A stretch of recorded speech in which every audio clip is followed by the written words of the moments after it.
I was born in Seoul, South Korea and grew up there, but it was not until about 15 years ago that I was given a chance to visit the US for the first time. It was as part of the US Congress and Korean National Assembly exchange program in 2006, experiencing the legislatures of both countries and visiting various international governmental organizations and NGOs.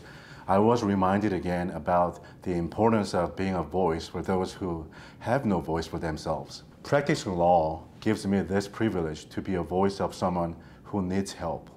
As a little boy, my mother read me a book about Abraham Lincoln. I realized many great people who changed the world and helped others were lawyers. That was the first time I thought that I wanted to become a lawyer. 25 years ago, I had a life-changing encounter. I joined a volunteer program to teach young Chinese Koreans living in rural China. One day, I ran into 4 North Koreans who had just escaped to China. For the first time in my life, that encounter brought home the harsh reality of the suffering that North Koreans were going through due to suppression by the government. And I felt their suffering as if it were mine. That life-changing encounter has been an important part of my continuous motivation and reminder to help those who have no voice and led me to pursue a professional legal career. I graduated from Handong International Law School in Korea.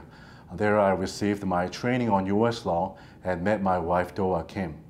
We became the first 2 Korean Alabama lawyers that year. I pursued my LLM degree in intellectual property law at the George Washington University Law School in DC. I work in our firm's Mass Torts Section.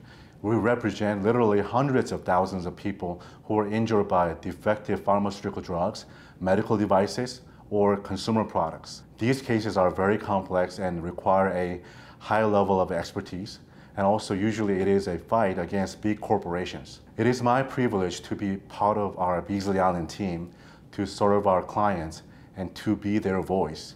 If you have someone as your boss or as your colleagues, someone whom you deeply admire because of the way they live their life and how they serve others, it'll be a blessing to be working in that place.